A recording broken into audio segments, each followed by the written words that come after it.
یہ تو ہے بات مشورے کی. ایک مسئلہ بھی وہاں درپیش ہے. مسئلہ وہاں درپیش یہ ہے کہ وہاں کے امام صاحب وہ عام طور پر مکہ کے گرد و پیش کے آس پاس کے ہوتے ہیں, یعنی مقیم ہوتے ہیں. اور مقیم ہونے کے باوجود وہ ظہر کے 4 فرضوں کے بجائے 2 فرض پڑھاتے ہیں, عصر کے 4 فرضوں کے بجائے 2 فرض پڑھاتے ہیں. تو حنفی حضرات کے لیے ایک بہت دشوار کن مسئلہ ہے. کسی نے وہاں شوق میں تو پہنچ گیا, لیکن مسئلہ وہاں درپیش یہ ہے کہ وہ امام صاحب بجائے 4 رکعتوں کے 2 رکعتیں پڑھا رہے ہیں. وہ عصر کی 4 رکعتوں کے بجائے 2 رکعتیں پڑھا رہے ہیں. ہمیں اعتراض نہیں کرنا, وہ اپنے مسلک کے مطابق صحیح کرنا ہے, لیکن ہمیں یہ دیکھنا ہے کہ ہمارے مسلک کے مطابق صحیح ہو رہا ہے کہ نہیں ہو رہا. وہاں ہم کس کس کے رنگ میں رنگیں گے, اس بات سے سوچ کر چلے. تو وہاں مسئلہ یہ اہم درپیش ہوتا ہے کہ امام صاحب مقیم ہونے کے باوجود ظہر کے 4 فرضوں کے بجائے 2, عصر کے 4 فرضوں کے بجائے 2 فرض پڑھتے ہیں. اور ظاہر ہے کہ جس کے اوپر 4 فرض ہوں وہ پڑھے 2 تو کیسے ادا ہوں گے؟ اس کے تو ادا ہی نہیں ہوں گے, اس کی تو نماز ہی نہیں ہوگی. تو حجاج اکرام شوق میں وہاں پہنچ گئے اور بجائے 4 کے 2 پڑھ لی. اس شوق کے اندر ان کی نماز ہی نہیں ہوئی. تو ایسا شوق جس کے اندر نماز ہی نہ ہو تو ایسے شوق کی تکمیل نہیں کرنی چاہیے. تو اس واسطے مسئلہ یہ ہے, حنفی حضرات کے لیے دشوار مسئلہ ہے. دوسرے حضرات اپنے مسلک کے مطابق عمل کریں, اس سے ہمیں کوئی بحث نہیں اور نہ ہمیں کوئی اعتراض ہے, نہ اعتراض کرنا ہے, بلکہ ہمیں یہ دیکھنا ہے کہ ہماری نماز صحیح ہوتی ہے کہ نہیں ہوتی. تو اس واسطے وہاں مسئلہ یہ ہے, بہتر یہی ہے, بلکہ کرنا یہی چاہیے کہ آپ ظہر کی نماز اپنے خیمے میں ادا فرمائیں ظہر کے وقت میں جماعت سے, اور عصر کی نماز اپنے خیمے میں عصر کے وقت میں جماعت سے ادا فرمائیں. یہ ہے میدان عرفات کا مسئلہ. تیسرا مسئلہ وہاں اہم ترین چیز جو ہے وہ ہے وقوف عرفہ. میں نے عرض کیا کہ وقوف عرفہ کا وقت زوال کے بعد سے شروع ہو گیا, زوال کے بعد سے شروع ہو جاتا ہے. تو آپ اپنی ضروریات سے فارغ ہونے کے بعد نماز پڑھ کر اپنے خیموں سے باہر نکل آئیں. خیموں میں ہوں گے, خیموں سے باہر نکل آئیں. خواتین بھی خیموں سے باہر آ جائیں, قبلے کی طرف منہ کر کے کھڑے ہو جائیں, اور پھر اللہ کی حمد و ثنا, تکبیر و تحلیل, لا الہ الا اللہ وحدہ لا شریک لہ لہ الملک ولہ الحمد وہو علی کل شیء قدیر, 4 کلمہ اس کا ورد کریں, یہ پڑھیں اور دعائیں مانگیں. یہ عمل آپ کا کھڑے ہو کر جاری رہے. تھک جائیں بیٹھ جائیں, بیماری کا خطرہ ہو تھوڑا سا سائے میں آ جائیں, پھر دھوپ میں چلے جائیں, جتنی دیر ممکن ہو کھڑے ہو کر دھوپ میں یہ عمل آپ کا جاری رہے. جب آپ کو تھکاوٹ ہو تھوڑی دیر بیٹھ جائیے, اندیشہ ہے بیماری کا سائے میں آ جائیے, خیمے میں آ جائیے. خواتین بھی اسی طرح یہ عمل کریں, کھڑے ہو کر کھلے آسمان میں کھڑے ہو کر گڑ گڑانا اور مانگنا. یہ ہے سنت وقوف عرفہ کا عمل. یہاں تک کہ عصر کی نماز کا وقت ہوگا. عصر کے بعد میدان عرفات پر اللہ جل جلالہ کی رحمت موسلادھار بارش کی طرح برستی. یہ انتہائی قیمتی وقت ہوتا ہے. اس وقت آپ گڑ گڑا کر دعا میں مشغول رہیں, اپنے لیے دعائیں مانگیں, اپنے بیوی بچوں کے لیے, اپنے ماں باپ کے لیے, بہن بھائیوں کے لیے, عزیز و اقارب کے لیے, امت مسلمہ کے لیے, خصوصاً اپنے ملک کے لیے. گھر امن ہے, سب جگہ امن ہے. گھر میں امن نہیں تو کہیں بھی امن نہیں. خوشی خوشی آئے گھر میں اور گھر میں طوفان تھا, ساری زندگی اجیرن ہو جاتی ہے. تو اس واسطے اپنے گھر, یہ ملک ہمارا گھر ہے, اس کے لیے دعا کیجیے. تو وہاں مستقل تنہا دعا مانگیے, اجتماعی دعا مانگیے, ایک ساتھی مانگتا رہے, سب آمین کہتے رہے. اپنی تنہا دعا مانگنے کی فکر کیجیے, دوسرا مانگنے لگے. یہ عمل آپ کا جاری رہے یہاں تک کہ غروب آفتاب ہو جائے, سورج چھپ جائے, اس وقت تک یہ عمل آپ کا جاری رہنا چاہیے. یہاں بھی بہت معذرت سے میں عرض کروں گا کہ یہاں بھی وہ آپ کا ٹریول ایجنٹ اور فلاں فلاں وہ کہے گا گاڑی میں بیٹھ جاؤ. آپ اللہ سے جڑے ہوئے ہیں, وہ اٹھا کر گاڑی سے جوڑے گا کہ نہیں میدان عرفات میں, میدان عرفات میں ہو. یاد رکھیے وہاں اپنا ایک ماحول ہے. مسجد میں بیٹھا باتیں کر رہا ہو, کوئی ایک مسجد میں دعا کر رہا ہو, اٹھا کر دعا والے کو باتوں میں لگا دو. مسجد میں ہو بھائی, مسجد میں, یہ کیا بات ہے؟ تو اس واسطے اس کی فکر کیجئے کہ آپ کا عمل یہ مستقل عمل سورج چھپنے تک رہنا چاہیے. یہ عمل مستقل ہے. وہ ہم چلے جائیں گے, گاڑی بھی مل جائے گی, جہاں جانا ہے وہاں بھی چلے جائیں گے, لیکن جس کام کے لیے آئے اس پر توجہ آپ کی اس طرح رہنی چاہیے. یہ مسئلہ نہیں ہے, یہ دراصل وہاں کے ایک انتظامی خلل کی طرف توجہ دلائی ہے. میں نے انتظامی خلل کی طرف توجہ دلائی ہے. اس طرح لوگ کرتے ہیں, ہوتا یوں ہے. تو اس واسطے یہ آپ کا عمل مستقل جاری رہے. یہ تیسرا عمل میں نے عرض کیا ہے, یہ آپ کا وقوف اس انداز سے ہونا چاہیے. چوتھی بات یہ ہے کہ یہ عمل آپ کا مغرب تک رہے. مغرب سے پہلے کوئی شخص میدان عرفات کی حدود سے باہر نہ جائے, میدان عرفات کی حدود سے باہر نہ نکلے. حدیث میں فرمایا کہ اگر کوئی شخص بالکل یہی جو آج صورتحال ہے, آپ نے اس کی طرف نشاندہی فرمائی کہ اگر کسی کا اونٹ گم ہو جائے, جس کی سواری گم ہو جائے, اونٹ سواری تھی نا, تو وہ گم ہو جائے, اس کی تلاش کے لیے بھی باہر نہ جائے. اگر جائے اور پھر اگر وہ سورج غروب ہونے سے پہلے واپس نہیں آیا تو جرمانہ ایک جانور ذبح کر دے. اس کو ایک جانور ذبح کرنا واجب ہے. تو یہی وہ سواری ہے جس پر آپ نے تنبیہ فرمائی, جس کو آدمی کا احساس رہتا ہے. فرمایا کہ نہیں, اس کو لینے کے لیے بھی نہ جاؤ. تو معلوم چلتا ہے کہ غروب وہاں ہو, اس سے پہلے کوئی باہر نہ جائے. آپ حضرات تو ماشاءاللہ گروپ کی صورت میں ہوں گے, لیکن بعض لوگ گروپ کی پابندی نہیں کرتے, یا بعض گروپ ہی ایسے ہوتے ہیں یا نوجوان از خود انفرادی حج کر رہے ہوتے ہیں, تو پہلے سے نکلنے کی, دوڑنے کی, بھاگنے کی کوشش کرتے ہیں. وہاں باقاعدہ راستے بند کر دیے جاتے ہیں گاڑیاں لگا کر, کسی کو جانے نہیں دیا جاتا. تو اس واسطے جب تک غروب آفتاب نہ ہو جائے اس وقت تک کوئی باہر نہ جائے. پانچویں بات یہ ہے وہاں سے متعلق, اللہ جل جلالہ کا حکم یہ ہے کہ آج مغرب کا وقت تو یہاں ہو لیکن نماز یہاں نہ ہو. نماز آج آپ نے یہاں نہیں پڑھنی مغرب کی, نہ یہاں پڑھنی ہے, میدان عرفات میں مغرب کی نماز پڑھنی ہے, نہ راستے میں پڑھنی ہے. آج اللہ کا حکم یہ ہے کہ یہ نمازیں آپ کو مزدلفہ میں جا کر پڑھنی. ساری زندگی عمل کرتے رہتے ہیں نا, ساری زندگی عمل کرتے, پھر وہ عبادت کیا بن جاتی ہے؟ عادت بن جاتی ہے.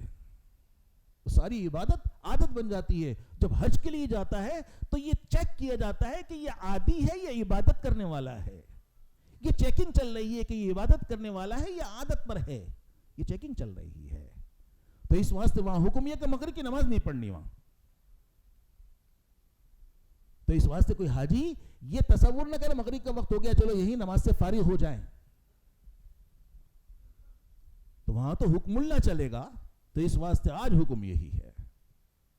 اس واسطے آج یہاں مغرب کی نماز نہیں پڑھیں گے آپ مغرب کی نماز مزدلفہ میں پڑھیں گے, اور پڑھیں گے بھی عشاء کے وقت. اور بھی میں عرض کرتا ہوں, تو یہ 5 باتیں وہ ہیں جو میدان عرفات سے متعلق, ان کا آپ ضرور لحاظ رکھیے, خیال رکھیے. اپنے بزرگوں سے ہم نے ایک چھٹی بات بھی سنی. وہ یہ فرماتے تھے, اور ایک حقیقت ہے,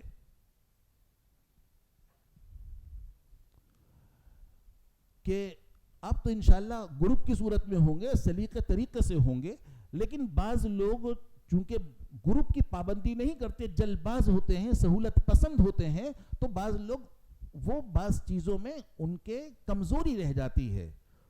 تو انشاءاللہ یہ بات ایسی میں عرض کر رہا ہوں جس کی انشاءاللہ آپ کو ضرورت پیش نہیں آئے گی, لیکن میں عرض کر دیتا ہوں, ہو سکتا ہے کہ کسی کو نفع دے. وہ یہ ہے کہ میدان عرفات کی حدود متعین ہیں, اس کی حدود متعین ہیں, اور اس پر نشانات بھی لگے ہوئے ہیں, پہاڑوں پر نشان لگے ہوئے ہیں, سب جگہ نشانات لگے ہوئے ہیں. بعض مرتبہ بعض ناواقف لوگ یا کسی مجبوری میں کوئی شخص میدان عرفات کی حدود کے باہر خیمہ لگا لیتا. مسجد نمرہ خود اس کا آدھا حصہ، اس کا کمرے کا آدھا حصہ محراب کی طرف کا میدان عرفات سے باہر ہے، وہیں سو رہے ہیں پڑے ہوئے. اس کے پیچھے سایہ ہے، وہاں خیمہ لگا لیا، وہاں بیٹھ گئے. اور میدان عرفات کی حدود سے باہر خیمہ لگا کر اور وہاں بیٹھ گئے اور وہیں دعائیں کر رہے ہیں اور وہیں سے اٹھ کر مزدلفہ چلے گئے. اگر خدا نہ خواستہ کسی نے اس طرح عمل کیا تو ایسی صورت میں اس کا حج نہیں ہوگا، کیونکہ ظاہر ہے کہ میدان عرفات کا وقوف تو فرض تھا، وہ فرض ہی ادا نہیں کیا.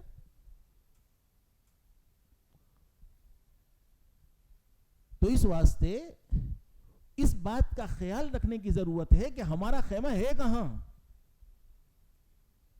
اگر خدا نہ خواستہ کسی کے ساتھ اس طرح کا قصہ پیش آ گیا ہے تو اس کے لیے ضروری ہے کہ وہ عصر کے بعد مغرب سے گھنٹہ آدھا گھنٹہ پہلے قریبی میدان عرفات کی حدود میں آ جائے، قریبی حدود میں آئے اور وہاں آ کر وہاں وقوف کرے اور غروب سورج ہونے کے بعد، سورج کے غروب ہونے کے بعد وہاں سے جائے، وہاں سے نکلے. یاد رکھیے کہ اگر کوئی شخص باہر ٹھہرا رہا اور باہر کے باہر ہی چلا گیا اور تھوڑی دیر کے لیے بھی میدان عرفات کی حدود میں نہیں آیا تو ایسی صورت میں اس کا حج نہیں ہوگا، ساری کی کرائی محنت برباد ہو جائے گی. یہ وہ چھٹی بات ہے میدان عرفات سے متعلق. انشاءاللہ آپ کو اس کی ضرورت پیش نہیں آئے گی، لیکن ہو سکتا ہے اس سے کسی کو نفع ہو، تو اس واسطے میں نے عرض کر دیا. 9 تاریخ کو آپ مغرب کا وقت ہونے کے بعد وہاں سے روانہ ہوں گے، نماز پڑھے بغیر وہاں سے روانہ ہوں گے اور اب آپ کو جانا ہے مزدلفہ. مزدلفہ جائیں گے. پہنچتے پہنچتے عشاء کا وقت ہو جاتا ہے، رات کا آخر حصہ ہو جاتا ہے. یقینی طور پر عشاء کا وقت ہو ہی جاتا ہے، رات دیر ہو جاتی ہے. وہاں پہنچنے کے بعد آپ سب سے پہلا یہ کام کریں گے، عشاء کا وقت ہو چکا ہوگا تو اب وہاں جا کر آپ نماز پڑھیں گے مغرب اور عشاء کی ملا کر عشاء کے وقت میں. مغرب اور عشاء کی نماز ملا کر عشاء کے وقت میں پڑھنا یہ واجب ہے، یہ واجب عمل ہے. اور یہ تنہا نماز پڑھ رہا یا اپنی جماعت کر رہا ہے یا امام حج کے پیچھے پڑھ رہا ہے، ہر حال میں ملا کر پڑھنا ہے اور عشاء کے وقت میں پڑھنا. اس لیے وہاں پہنچ کر سب سے پہلے آپ اذان دیں، اقامت کہی جائے، جماعت سے اپنی آپ گروپ کی صورت کے اندر مغرب کے فرض پڑھیں، پھر عشاء کے فرض پڑھیں، پھر اس کے بعد مغرب کی سنتیں، پھر عشاء کی سنتیں، پھر وتر پڑھیں. اس کا طریقہ یہ ہوگا، سب سے پہلے اذان دیں گے، پھر تکبیر کہی جائے گی، اقامت کہی جائے گی، تو اس کے بعد مغرب کے فرض، پھر عشاء کے فرض، پھر مغرب کی سنتیں، پھر عشاء کی سنتیں، پھر وتر پڑھیں.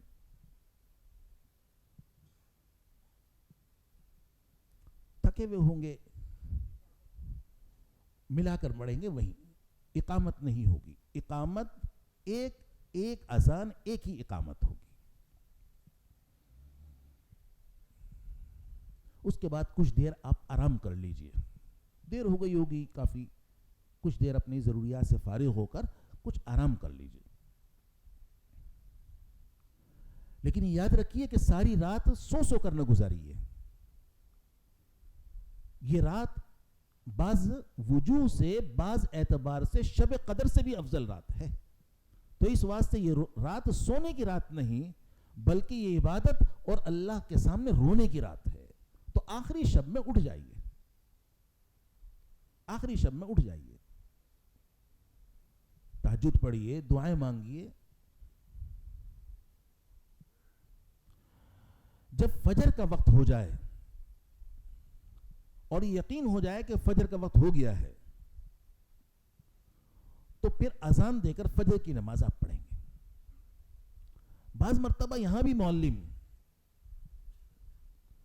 وہ جلد بازی کرتا ہے اور وہ رات ہی کو فجر کی نماز پڑھوا دیتا ہے. ہمیں کوئی حج نہیں کروائے گا, ہمیں خود کرنا ہے.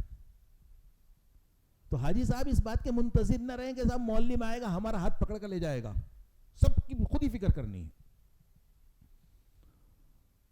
تو اس واسطے جب اطمینان ہو جائے کہ واقعتاً فجر کا وقت ہو گیا ہے تو اس کے بعد اب آپ اذان دے کر فجر کی نماز پڑھیں گے.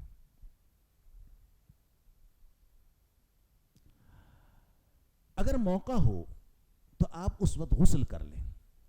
وقوف مزدلفہ کے لیے غسل کرنا مستحب ہے.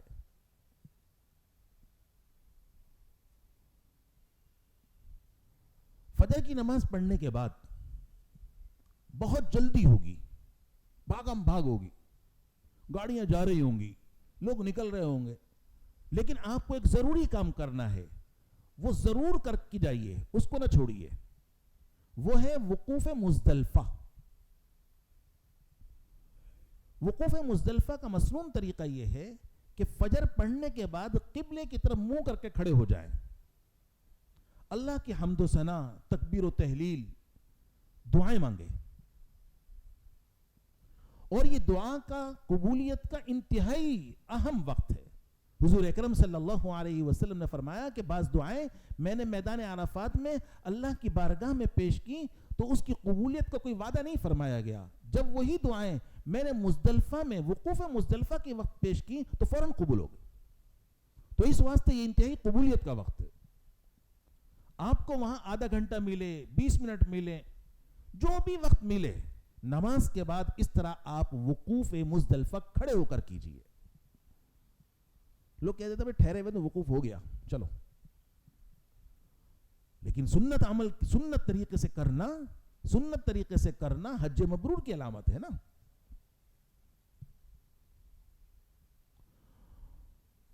تو یہ عمل آپ نے وقوف مزدلفہ اس طرح کرنا ہے, اور پھر یہاں سے سورج نکلنے سے پہلے نکلنا ہے. روانگی ہوگی آپ کی سورج نکلنے سے پہلے. مزدلفہ سے منی کے لیے روانہ ہوں گے.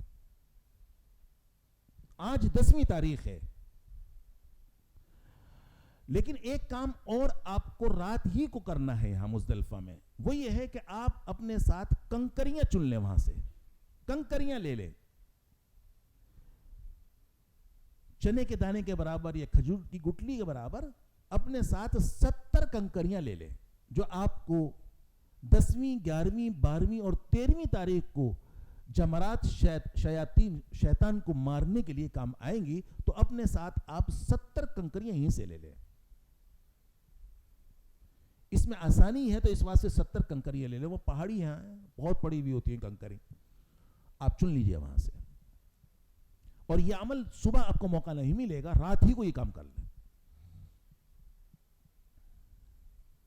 حجاج اکرام پہ دھوتے ہیں اس کو, ٹھیک ہے دھو لیں, لیکن یاد رکھیے کہ پاکی جو ہوتی ہے نا, پاکی دھونے سے بھی ہوتی ہے, پاکی دھوپ پڑنے سے بھی ہوتی ہے. دھوپ میں کوئی چیز رہے تو بھی پاک ہو جاتی ہے, مٹی ہے تو اس کو پلٹ دو تو بھی پاک ہو جاتی ہے. تو پاکی کے مختلف طریقے ہوتے ہیں. تو اس واسطے بس وہ عام طور پر حجاج اکرام اس کو دھوتے بھی, ٹھیک ہے, ایک اپنے مزاج کی بات بھی ہوتی ہے, لیکن کنکریاں وہاں سے آپ لے لیں صاف. اب آپ منی کے لیے روانہ ہوں گے. آج 10ویں تاریخ ہے, سورج نکلنے سے پہلے یہاں سے روانگی ہوگی. آپ منی پہنچ جائیں گے. منی پہنچنے کے بعد 10ویں تاریخ کو آپ نے منی میں 3 کام کرنے, ترتیب سے 3 کام کرنے ہیں. پہلا کام ہے بڑے شیطان کو کنکری مارنا, نمبر 2 قربانی کرنا, نمبر 3 سر کے بال کٹوانا یا منڈوانا. ان تینوں کاموں کو ترتیب سے کرنا واجب ہے. اس ترتیب کو اگر کسی نے بدل دیا تو ایسی صورت کے اندر جرمانے میں ایک جانور ذبح کرنا واجب ہو جائے گا. تو ترتیب واجب ہے.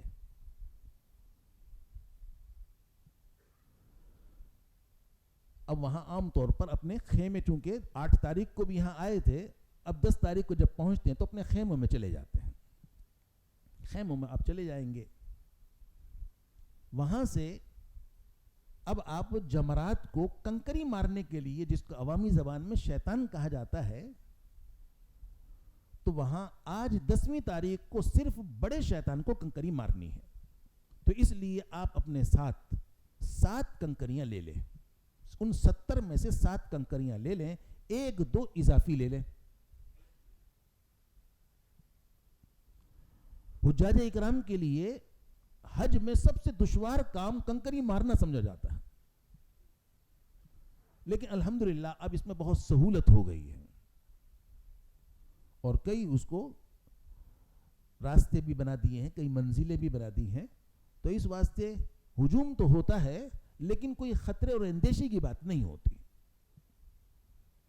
چونکہ حجاج اکرام اس کو اپنے لیے ایک مشکل مرحلہ سمجھتے ہیں.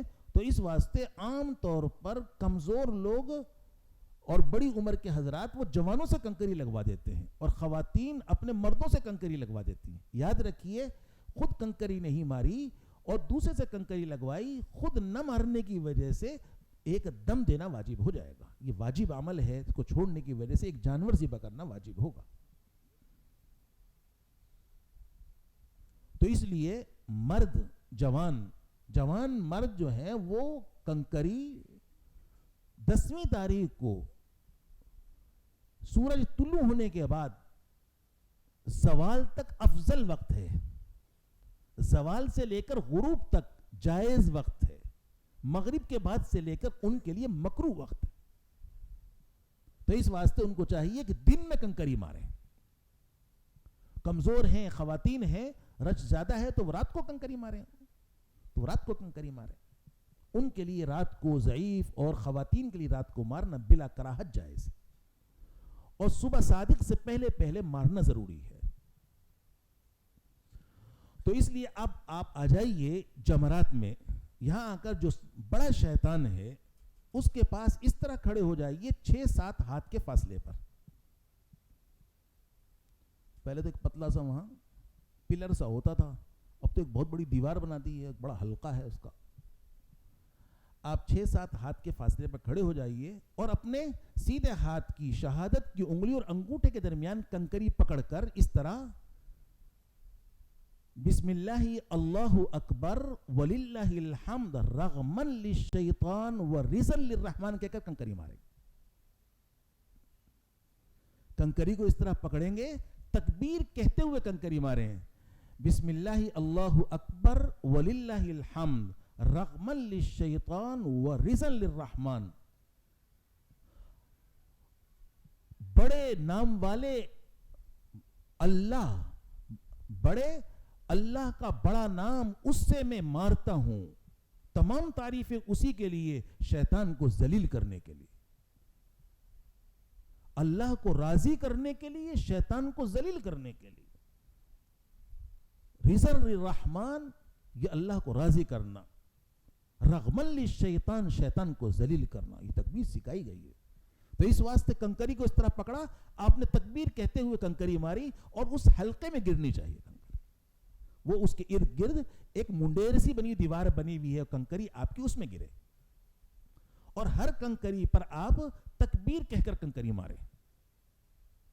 پوری یاد نہ رہے تو کم سے کم بسم اللہ اللہ اکبر کہہ لیں، یہ کہہ کر کنکری مارے. اکٹھی کنکری نہیں پھینکیں. اگر آپ نے اکٹھی کنکری پھینکی تو ایک کنکری شمار ہوگی، 6 اور مارنی ہوں گی. آپ نے کنکری ماری اور کنکری آپ نے دیکھا کہ وہ اس دائرے میں نہیں گئی، کہیں اور گر گئی ہے، تو اس کے بدلے میں دوسری مارے. اس واسطے میں نے عرض کیا کہ 7 کے علاوہ 2-3 اپنے ساتھ لے لیں. وہاں سے گری پڑی کنکریاں نہ اٹھائیں، وہ سب اللہ کے ہاں مسترد اور مردود ہیں، تو اس واسطے وہاں سے نہیں اٹھائیں گے.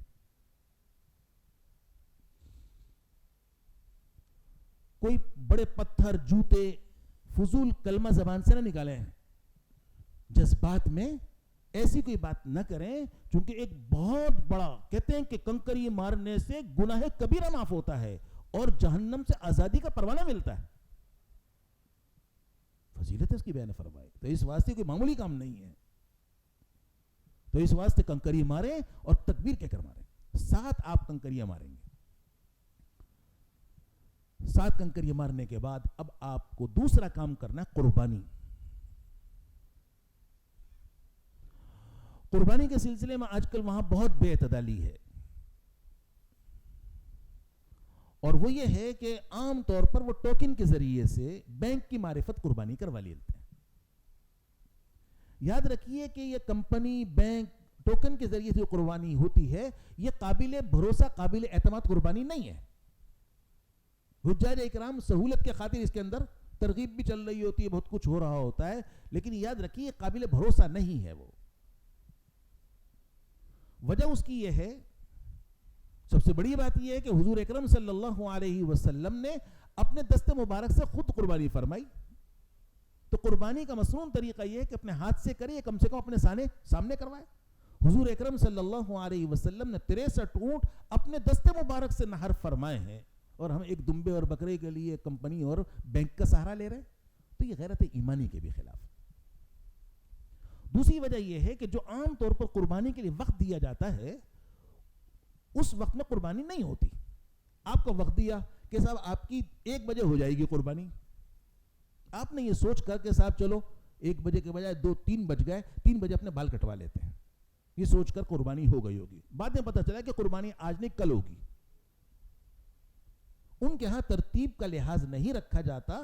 ہمیں اس بات کی فکر کرنی ہے کہ یہ ترتیب ضروری ہے، کہیں ایسا تو نہیں کہ بے ترتیب کام ہو جائے، دم واجب ہو جائے گا، تو اس واسطے ان پر اعتماد نہیں کیا جا سکتا۔ اس کے علاوہ بات یہ ہے کہ وہاں بینک یا کمپنی کی معرفت جو قربانی ہوگی، ظاہر ہے کہ وہ لاٹ کی لاٹ لیں گے، جانوروں کی لاٹیں خریدیں گے، ایک ایک جانور تھوڑی خریدیں گے۔ اس کو کون چیک کرے گا کہ اس کے کان صحیح ہیں، دم صحیح ہے، اس کے دانت پورے ہیں؟ کون دیکھے گا اس کو؟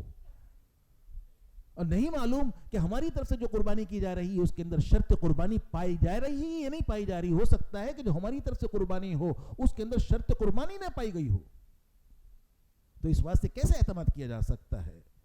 تو اس واسطے جب یہاں سے وہاں تک اور وہاں کی اتنی مشقت اور اتنا خرچ کیا جا رہا ہے تو اس کے اندر سہولت اس میں خود جا کر آدمی قربانی کرے، کم سے کم اطمینان تو ہوگا، وقت پر بھی ہوگی، صحیح بھی جانور ہوگا۔ تو اس واسطے میں نے عرض کیا کہ قربانی کے سلسلے میں وہاں چونکہ آج کل بے اعتدالی بہت ہے، تو اس واسطے اس کی فکر کیجئے کہ آپ خود قربانی کیجئے، اپنے سامنے کروائیے یا اپنے ہاتھ سے کیجئے۔ دوسری بات قربانی کے سلسلے میں یہ عرض کرنی ہے کہ قربانی کی آج نیت آپ نے یہ کرنی ہے کہ میں یہ دم شکر ادا کر رہا ہوں، دم شکر ادا کر رہا ہوں، میں حج کی قربانی کرتا ہوں۔ جو حج تمتع کرنے والے حضرات ہیں اور جو حج قران کرنے والے حضرات ہیں ان کے ذمے یہ قربانی واجب ہے، دم شکر واجب ہے۔ تو اس واسطے نیت آج یہ کریں گے کہ میں حج کی قربانی کرتا ہوں۔ اگر کسی نے وہاں مال کی نیت سے قربانی کر لی تو ایسی صورت کے اندر اس کے ذمے حج کی قربانی برقرار رہے گی۔ تو اس واسطے وہاں دم شکر کی، حج کی قربانی کی نیت سے جانور کو ذبح کیا جائے گا۔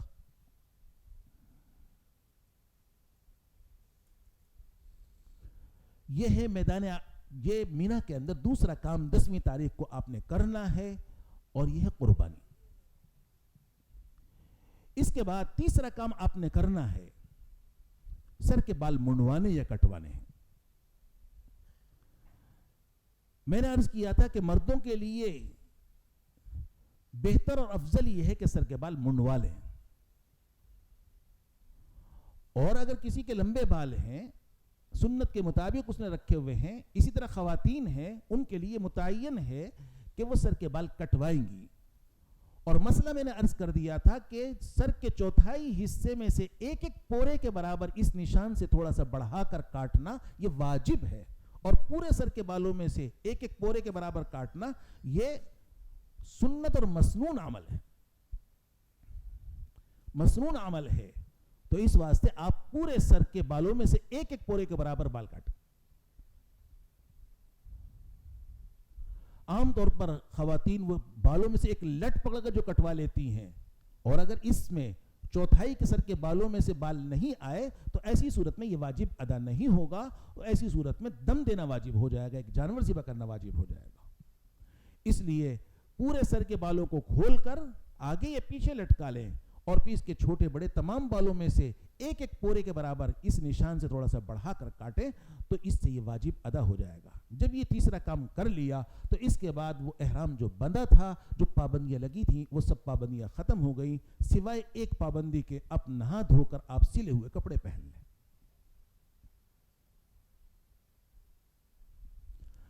خوشبو وغیرہ لگا لیں.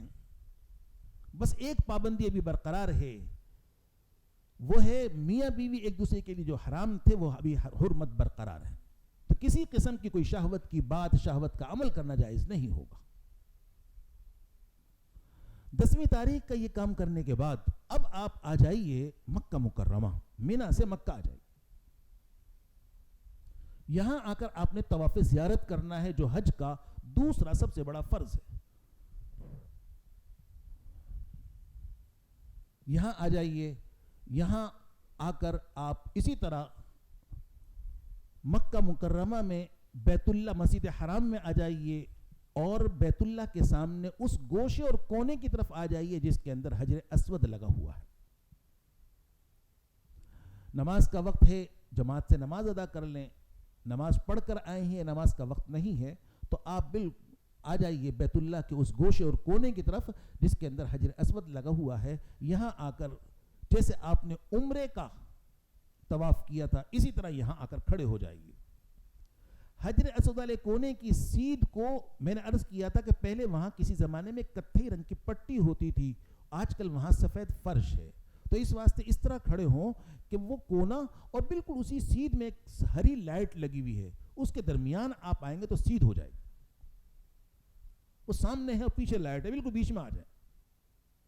یہاں آ کر آپ اس طرح کھڑے ہوں کہ حجر اسود آپ کے دانے موڑنے کی سیدھ میں آ جائے, آپ اس کے بائیں طرف آ جائیں.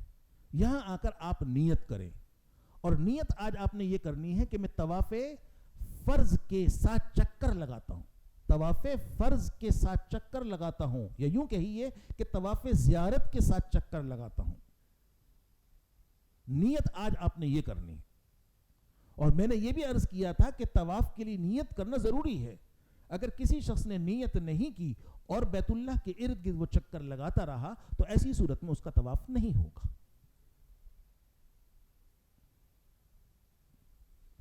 تو اس لیے یہاں آ کر آپ نے نیت کر لی کہ میں طواف زیارت کے ساتھ چکر لگاتا ہوں. آج احرام کی چادریں تو ہے نہیں تو اس واسطے موڈا کھولنا تو ہے نہیں. تو نیت کرنے کے بعد اب بالکل حجر اسود کی سیدھ میں آ جائیے. سیدھ میں آ گئے. یہاں آ کر آپ نے وہی 2 کام کرنے ہیں, ایک استقبال, دوسرا استلام کرنا ہے. استقبال کا طریقہ میں نے عرض کیا تھا کہ دونوں ہاتھوں کو کانوں تو اٹھا کر تکبیر کہتے ہوئے بسم اللہ اللہ اکبر لا الہ الا اللہ وللہ الحمد والصلاۃ والسلام علی رسول اللہ کہہ کر ہاتھ چھوڑ دیں. کانوں تک ہاتھ اٹھا کر تکبیر کہتے ہوئے ہاتھوں کو چھوڑ دیں گے, استقبال ہو گیا. اس کے بعد آپ نے استلام کرنا ہے. اور اگر آج آپ کو موقع ملتا ہے تو آپ استلام حجر اسود کا بوسہ لے کر کیجئے, کیونکہ خوشبو کی تو پابندی ہے نہیں, احرام نہیں آج. اگر بوسے کا موقع نہیں ملتا آپ ہاتھ لگائیے, ہاتھوں کو چومیے. اور اگر اس کا بھی موقع نہیں ملتا دور سے اشارہ کر کے بسم اللہ اللہ اکبر کہہ کر ہاتھوں کو چوم لیں. لیکن میں یہاں عرض کروں گا کہ کسی کو دھکا مکہ دے کر, کسی مسلمان کو تکلیف پہنچا کر ہرگز یہ عمل نہ کرے. اور خاص طور پر خواتین سے میں عرض کروں گا اس موقع پر کہ خواتین اس کے اندر بہت زیادہ, خصوصاً ہمارے پاکستانی خواتین اس میں بہت بے باک ہوتی ہیں. وہ حجر اسود کا بوسہ لینے کے لیے مردوں کے ہجوم میں گھس جاتی ہیں اور مردوں کے بیچ میں بھیچی ہوئی ہوتی ہیں, دب رہی ہوتی ہیں, لیکن ان کی یہ خواہش ہوتی ہے کہ کسی طریقے سے حجر اسود کا بوسہ لیا جائے. یاد رکھیے کہ اس طرح کہ مردوں کے بیچ میں ان کا جسم دب رہا ہو, بھیچ رہا ہو, مس کر رہا ہو, اس طرح بوسہ لینا یہ جائز نہیں بلکہ یہ حرام ہے, یہ حرام عمل ہے. لیکن ان کی اپنی اس خواہش کو پورا کرنے کے اندر گھسی ہوئی ہوتی. تو اس واسطے ان کو دیکھنا چاہیے کہ کہاں کس طرح موقع مل سکتا ہے, کہاں کس طرح قطاریں لگتی ہیں, وہاں جائیں. اس طرح مردوں کے بیچ میں نہ گھسیں, ورنہ شریعت کے اندر جو طریقہ خواتین کے طواف کا ذکر فرمایا گیا ہے کہ وہ طواف اس طرح کریں مطاف کے کونے میں کریں, یہ ذکر فرمایا گیا.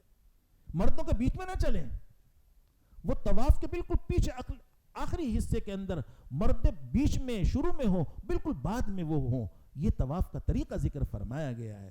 چلو مردوں کے ساتھ اگر کر رہی ہیں، مردوں سے بچ کر کر رہی ہیں تو چلو اس کی گنجائش، لیکن اس طرح حجر اسود کا بوسہ لینے کے لیے یا اس طرح کوئی اور ملتزم پر چمٹنے کے لیے مردوں کے بیچ میں گھسنا ہرگز جائز نہیں.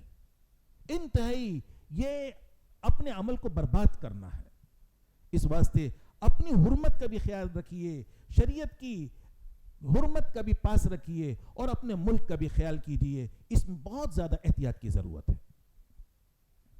یہ کہ حجر اسود کا بوسہ لینا ایک مستحب عمل ہے، اور کسی نے اگر حجر اسود کا بوسہ نہیں لیا، دور سے استلام کر لیا، تو وہ کافی ہے، وہ کافی ہے.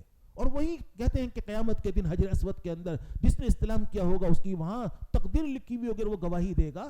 بقول حضرت علی رضی اللہ تعالی روایات میں آتا ہے، تو وہ استلام سے بھی ہو جائے گا مسئلہ حل. تو اس واسطے وہاں آپ طواف زیارت کے لیے آئے ہوئے ہیں، تو ایسی صورت کے اندر وہاں حجر اسود کی سیدھ میں کھڑے ہو کر آپ نے استقبال کر لیا. دوسرا استلام کرنے کے بعد اب آپ چکر لگائیں گے، اپنے بائیں طرف بیت اللہ، اس کے دائیں طرف گھومنا شروع کریں گے، اس طرح چکر لگائیں گے. اور میں نے عرض کیا تھا کہ ہر طواف کے اندر 7 چکر ہوتے ہیں، اور ہر چکر حجر اسود والے کونے سے شروع ہوتا ہے اور حجر اسود والے کونے پر ختم ہوتا ہے. پہلے 3 چکروں میں طواف زیارت کے پہلے 3 چکروں میں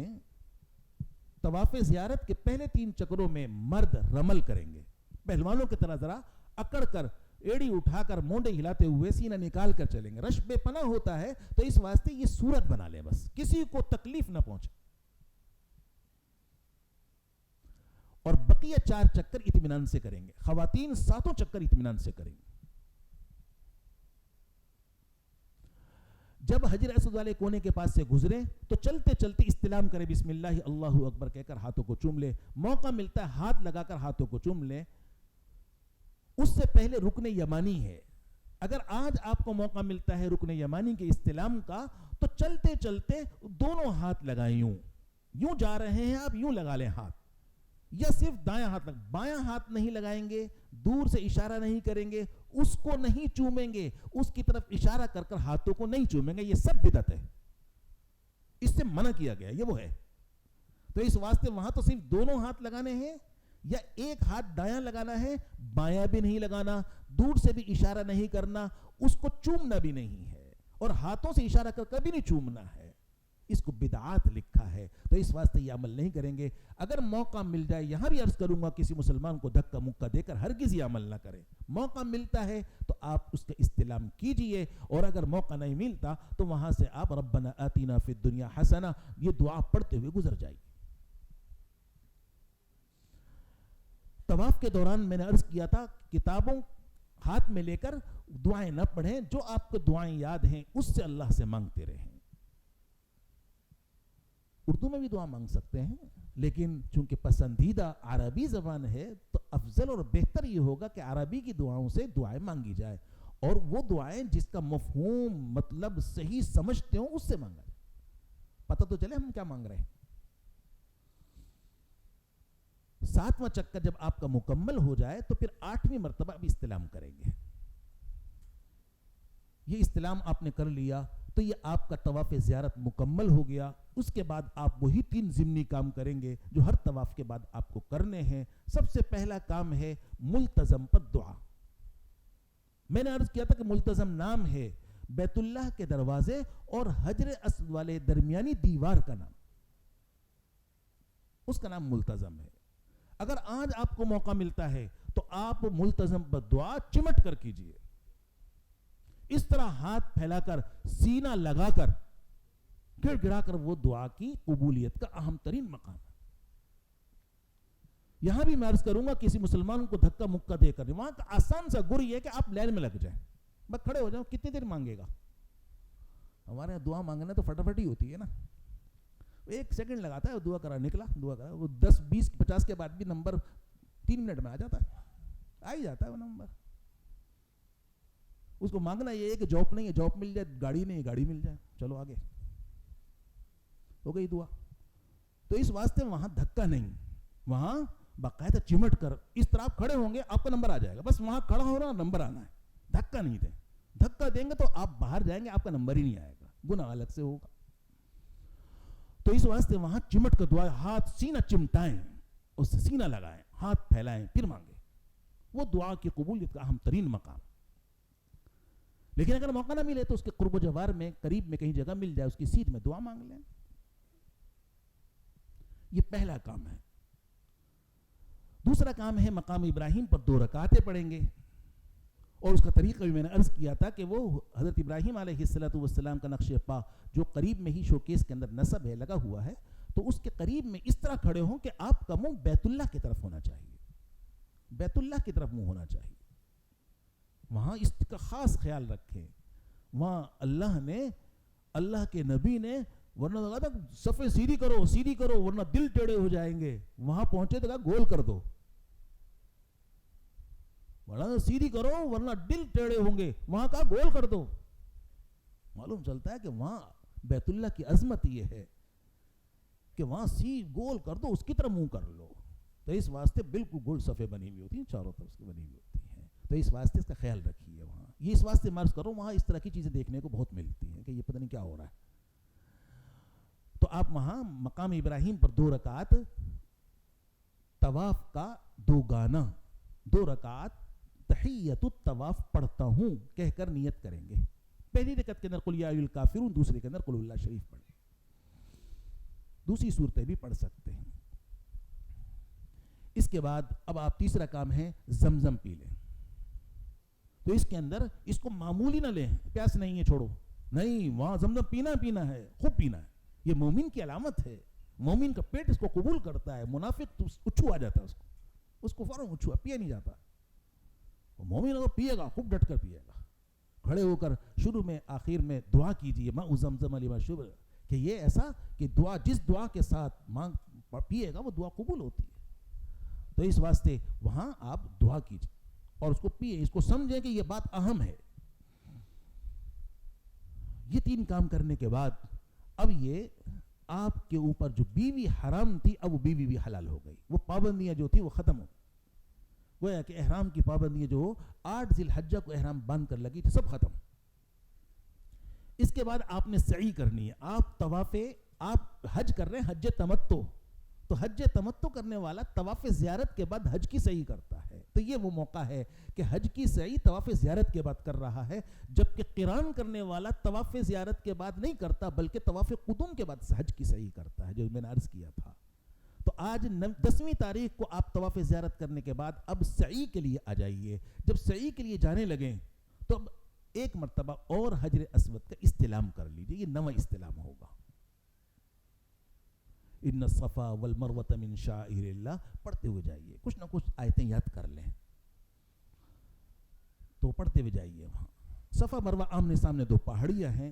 آپ صفا پر اتنا چڑھیں کہ وہاں سے بعض محرابوں میں سے بیت اللہ نظر آتا ہے. وہاں کھڑے ہو کر اللہ کی حمد و ثنا بیان کیجئے, تکبیر و تحلیل کیجئے, دعا کیجئے. حاجی کو بڑی جلدی ہو رہی ہوتی ہے, اس کے بعد سونا ہی ہے, گپے مارنی ہے, لیکن وہ اس عمل میں جلدی کرتا ہے. اس کو اہمیت سے لے. دعا کرنی ہے آپ نے, اللہ کی حمد و ثنا کی دعا کرنی. دعا کرنے کے بعد اب نیت کریں میں حج کی سعی کے ساتھ چکر لگاتا ہوں, اور سعی کے لیے نیت کرنا مستحب ہے. اب صفا سے مروہ کی طرف چلیں گے. آپ بیچ میں ہرے ستون آئیں گے. مرد اس کے اندر ذرا تیزی سے قدم اٹھائیں گے, جھپٹ کر چلیں گے, اور جب ہرے ستون گزر جائیں تو پھر اطمینان سے چلیں گے. خواتین اس پورے راستے میں اطمینان سے چلیں گی یہاں تک کہ مروہ پر پہنچ گئے. وہاں بھی آپ بہت پیچھے تک نہ جائیں, کچھ اوپر چڑھیں. وہاں سے بیت اللہ نظر نہیں آتا, لیکن پیچھے تک نہیں جائیں گے. وہاں بھی کھڑے ہو کر اللہ کی حمد و ثنا کرنے کے بعد, دعا کرنے کے بعد مروہ سے صفا کی طرف چلیں گے. پھر مروہ سے صفا کی طرف آئیں گے, پھر ہرے ستون آئیں گے, اس کے اندر تیزی سے چلیں گے یہاں تک کہ آپ صفا پر آ گئے. تو صفا سے مروہ 1 چکر ہو گیا. تو مروہ سے صفا 2 چکر, پھر صفا سے مروہ 3 چکر, 7واں چکر آپ کا مروہ پر مکمل ہوگا. تو صفا پر بھی دعا کرنی ہے, مروہ پر بھی دعا کرنی ہے, اور ہرے ستونوں میں آتے ہوئے جاتے ہوئے مردوں کو ذرا تیزی سے قدم اٹھا کر چلنا ہے. خواتین اس پورے عرصے کے اندر اطمینان سے ہی چلیں گی. اب آپ سعی سے جب فارغ ہو جائیں تو اس کے بعد 2 رکعت سعی کا 2 گانا پڑھ لیں، جو مستحب عمل ہے. اس کے لیے آپ کو مقام ابراہیم پر جانے کی ضرورت نہیں، جہاں کہیں موقع ہو 2 رکعتیں آپ پڑھ لیں. 2 رکعت پڑھنے کے بعد اب آپ دیکھیں اگر جماعت کا وقت قریب ہے تو وہاں حرم کی جماعت میں شامل ہوں نماز پڑھ کر، اور اگر نماز میں بھی وقت ہے تو آپ وہاں سے مینا آ جائیں. یہ 10ویں تاریخ کو آپ چل رہے ہیں. مینا کے 3 کام آپ نے کیے تھے. اب طواف زیارت کے لیے آپ مکہ کے اندر موجود ہیں. طواف زیارت سے فراغت کے بعد اب آپ وہاں سے مینا دوبارہ آ جائیں. رات مینا میں گزارنا یہ مسنون عمل ہے. قرآن کریم نے باقاعدہ ذکر فرمایا کہ یہ وہ راتیں ہیں جس کے اندر اللہ کا ذکر کثرت سے کرو. مشرکین مکہ بیٹھتے تھے اور پھر وہ اپنے آبا و اجداد کی تعریفیں کرتے تھے، بہت ان کے منقبت میں اشعار پڑھتے تھے، بہت کچھ چلتے تھے. اس طرح ان کا یہ عمل تھا تو وہ اس طرح کرتے تھے. تو قرآن کریم نے بالکل اس کے رد کے اندر اللہ کی تعریف کا حکم دیا. تو اس واسطے حجاج اکرام کو رات مینا میں گزارنی چاہیے. حج کے بعد کی جو راتیں ہیں گویا کہ اب آپ 10 ذی الحجہ کو طواف زیارت کرنے کے بعد اب مینا میں آ جائیے. حجاج اکرام عام طور پر یہ کرتے ہیں کہ رات دیر ہو گئی چلو اپنے وہاں چلے جائیں رہائش گاہ پر، وہاں جا کر سو جاتے ہیں. تو یہ کام نہ کریں بلکہ مینا جائیں، وہاں سے مینا آ جائیں، رات وہاں گزاریں گے. اگلے دن 11ویں تاریخ ہے. 11ویں تاریخ کو 11ویں 12ویں اور 13ویں تاریخ کو تینوں شیطانوں کو کنکری ماری جاتی ہے. رات آپ مینا میں گزاریں اور رات مینا میں گزاریں گے، فرصت ہوگی، بالکل فارغ ہوں گے، سارا عمل ہو چکا ہے، تو اس واسطے خوش گپیوں میں لگے ہوئے ہوں گے. تو یاد رکھیے قیمتی راتیں ہیں. اس کے اندر آپ کثرت سے درود شریف پڑھیں گے، اس کے اندر کثرت سے تلاوت کریں گے، اس کے اندر کثرت سے استغفار کریں گے. اللہ نے اتنی توفیق دی، یقیناً اس کے مطابق ہم عمل نہیں کر پائے تو اس واسطے استغفار کریں گے. اور موقع ہو بلکہ کوشش کیجئے مینا کی مسجد خیف وہاں بھی جائیے. مسجد مینا کی مسجد مشہور مسجد خیف کہ جس کے اندر 70 انبیاء نے نمازیں پڑھی ہیں. بعض روایات میں آتا ہے کہ 70 انبیاء وہاں مدفون ہیں، نیچے قبرستان ہے. تو اس واسطے وہاں جائیے، آپ کوشش کیجئے وہاں بھی نمازیں پڑھیں. 11ویں تاریخ کو 11ویں 12ویں اور 13ویں تاریخ کو کنکری آپ نے مارنی ہے، جو تینوں شیطانوں کو ماری جائے گی، جس کے مارنے کا وقت زوال کے بعد شروع ہوتا ہے، ظہر کے بعد. اس لیے 11ویں تاریخ کو جب آپ کنکری مارنے کے لیے جائیں تو اپنے ساتھ آپ 21 کنکریاں لے لیں، کیونکہ تینوں شیطانوں کو ساتھ ساتھ مارنی ہے. تو 21 کنکریاں مارنے کے لیے لے لیں، 2 4 5 کنکریاں اضافی اپنے ساتھ لے کر جائیں. آج کنکری مارنے کا طریقہ یہ ہے کہ سب سے پہلے چھوٹے شیطان کو، پھر درمیانی کو، پھر بڑے کو ماری جائے گی. زوال کے بعد مارنا ہے اور سب سے پہلے چھوٹے، پھر درمیانی، پھر بڑے کی کنکری مارنی ہے. مارنے کا وہی طریقہ ہے کہ آپ آ جائیے چھوٹے شیطان کے قریب، 6-7 ہاتھ کے فاصلے پر کھڑے ہو کر اس طرح ہاتھ میں اپنے سیدھے ہاتھ کی شہادت کی انگلی اور انگوٹھے کے درمیان کنکری پکڑیں.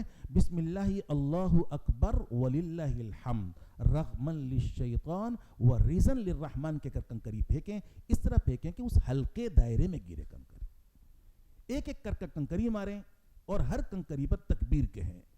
بڑا پتھر کوئی جوتا وغیرہ نہ پھینکیں، فضول زبان سے کلمہ نہ نکالیں، اکٹھی کنکریاں نہ پھینکیں. اگر اکٹھی پھینکیں گے تو وہ ایک کنکری شمار ہوگی اور اس کے بدلے میں اس کے بعد 6 اور مارنی ہوں گی. اگر کوئی کنکری اس حلقے میں نہیں گری اس کے بدلے میں آپ کو دوسری کنکری مارنی ہوگی. آپ نے اس طرح ایک ایک کر کنکری ماری اور اس کے بعد اب آپ راستے سے ہٹ جائیے. راستے سے ہٹ کر قبلے کی طرف منہ کر کے کھڑے ہو جائیں. قبلے کی طرف منہ کر کر کھڑے ہو جائیں اور پھر دعا مانگیں. چھوٹے شیطان کو کنکری مارنے کے بعد راستے سے ہٹ کر قبلے کی طرف منہ کر کر آپ نے دعا کرنی ہے. یہ بھی دعا کی قبولیت کا وقت، خاص مقام ہے یہ بھی. یہ کرنے کے بعد اب آپ آ جائیے درمیانی شیطان کے پاس. یہاں بھی اسی طرح کھڑے ہو کر آپ ایک ایک کر کنکری ماریں، ہر کنکری پر تکبیر کہیں اور پھر 7 کنکریاں مارنے کے بعد اب آپ راستے سے ہٹ کر دعا کیجیے. اس کے بعد بھی دعا کرنی ہے آپ. پھر اس کے بعد آپ آ جائیے بڑے شیطان کے پاس.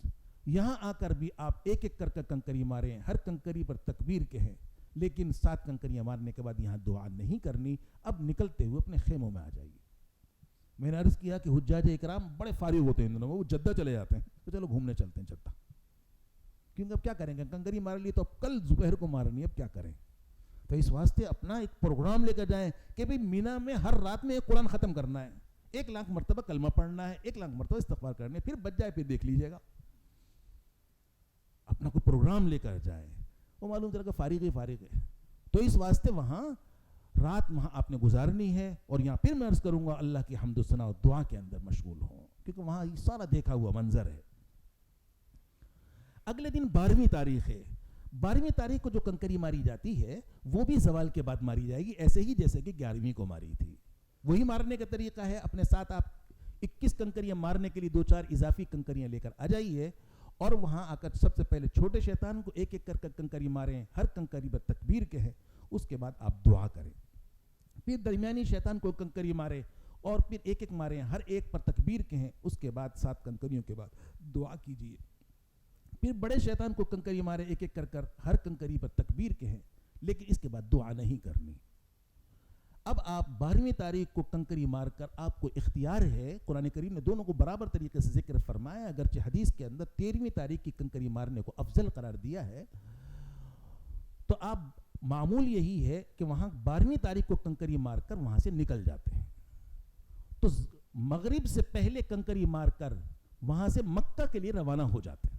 لیکن اگر کسی نے مغرب تک کنکری نہیں ماری اور رات 12 بج گئے تو کنکری ماری تو نکل جائے، تو بھی اس کے لیے اس کی گنجائش ہے. ایسی صورت میں کراہت کے ساتھ اس کی بھی اجازت ہے. لیکن اگر کوئی وہاں ٹھہرا رہا یہاں تک کہ صبح صادق ہو گئی، تو ایسی صورت میں 13ویں تاریخ کی کنکری واجب ہو جائے گی.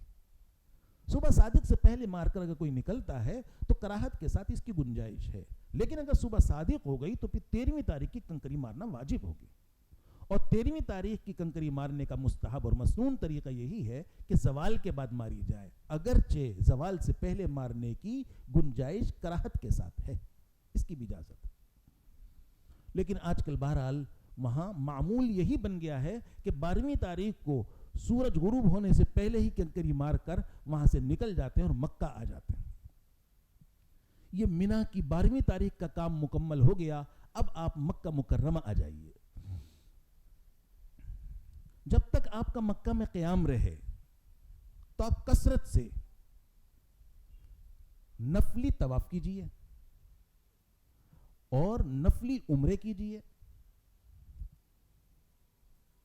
زیادہ سے زیادہ کوشش کیجئے نفلی طواف کی، عمرے بھی 2-4 کیجئے. نفلی طواف کا طریقہ، اس کے لیے احرام نہیں ہوتا، اس کے اندر پہلے 3 چکروں کے اندر رمل نہیں ہوتا، اس کے 7 چکروں کے بعد صفا مروہ کی سعی نہیں ہوتی. وہ سادے طریقے پر وہاں آ کر وہ نیت کریں گے، سیدھ میں کھڑے ہو کر استقبال و استلام کریں گے، 7 چکر لگائیں گے، ہر چکر کے اندر حجر اسود کا استلام کریں گے. اس کے بعد 8ویں مرتبہ استلام کریں گے تو یہ آپ کا طواف ہو جائے گا. اس کے بعد وہی 3 ضمنی کام آپ کو کرنے ہیں. ایک ملتزم بددعا، دوسرا مقام ابراہیم پر 2 رکعت ہے، پھر زمزم پیئیں گے. تو یہ آپ کا نفلی طواف ہو گیا. کوشش کیجیے ہر نماز کے بعد کریں. کہتے آج کل نیچے رش ہوتا ہے، اوپر کر لیں، کون بار بار جاتا ہے، اسی کام کے لیے ہے. تو کوشش کیجیے ہر نماز کے بعد کریں، ورنہ کم سے کم دن میں 3 طواف تو ضرور کیجیے. اور 2-4 کچھ نفلی عمرے بھی کیجیے. اس کا طریقہ یہ ہوگا کہ اب آپ عمرے کا احرام باندھنے کے لیے یا تو جعرانہ جائیں یا پھر مقام تنعیم جائیں، جس کو آج کل مسجد عائشہ کہتے ہیں، جس کو کہتے ہیں چھوٹا عمرہ، اور جعرانہ کو کہتے ہیں بڑا عمرہ. 9 میل کے فاصلے پر ہے. تو وہاں دونوں جگہ عمرے کا جو احرام ہوتا ہے، عمرے کا احرام وہ حرم سے باہر سے بنتا ہے. حج کا احرام حرم سے بنتا ہے. حج چونکہ باہر ہوتا ہے، میدان عرفات میں ہوتا ہے نا، وہ باہر ہے، وہاں ہوتا ہے. اور عمرہ ہوتا ہے حرم میں، احرام بنتا ہے باہر سے. تو اس واسطے اس کے لیے باہر نکلنا ہوتا ہے. تو سب سے قریب ترین باہر جگہ حدود حرم سے مسجد عائشہ ہے. تو اس واسطے مسجد عائشہ جائیے. وہاں جا کر آپ، وہاں بہت انتظام ہوتا ہے ماشاءاللہ، تو وہاں غسل وغیرہ کر کے اپنے ساتھ چادریں لے جائیے اور چادریں باندھیے اسی طرح. اور پھر 2 رکعتیں مسجد عائشہ میں پڑھیں اور نیت کر کے تلبیہ پڑھیں. آپ کا احرام بن جائے گا. آپ آ کر عمرہ ادا کر لیں. عمرہ ادا کر لیں. عمرے میں 3 آپ کو کام کرنے ہوں گے. ایک بیت اللہ کا طواف کرنا ہے، اس کے بعد صفا مروہ کی سعی کرنی ہے، اس کے بعد سر کے بال منڈوا دیں گے تو یہ آپ کا عمرہ ہو جائے گا. جب تک آپ کا قیام وہاں ہے تو آپ کوشش کیجئے 2-4 عمرے لیکن کثرت سے نفلی طواف کریں. حدیث میں فرمایا کہ طواف زیادہ کرنا یہ افضل ہے زیادہ عمروں کے مقابلے میں. تو اس واسطے کثرت سے طواف کیجئے. اپنی طرف سے بھی کر سکتے ہیں, اپنے عزیز و اقارب کی ماں باپ کی طرف سے بھی کر سکتے ہیں, زندوں کی طرف سے بھی کر سکتے ہیں, مردوں کی طرف سے بھی کر سکتے ہیں. طواف بھی عمرہ بھی سب کی طرف سے ہو سکتا ہے. یہ آپ جب تک آپ کا قیام ہے اس طرح آپ یہ اپنا عمل جاری رکھیں گے. بڑے افسوس سے کہنا پڑتا ہے حجاج اکرام حج کے بعد یہاں سے جب جاتے ہیں ان کے جذبات دوسرے ہوتے ہیں, لیکن جب وہاں پہنچتے ہیں تو ان کے جذبات بالکل بدل جاتے ہیں.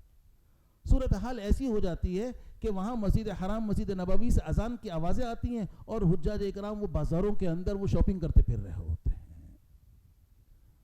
تو یاد رکھیے کہ مسجد حرام کی ایک نماز 1,00,000 نمازوں کا اجر و ثواب رکھتی ہے.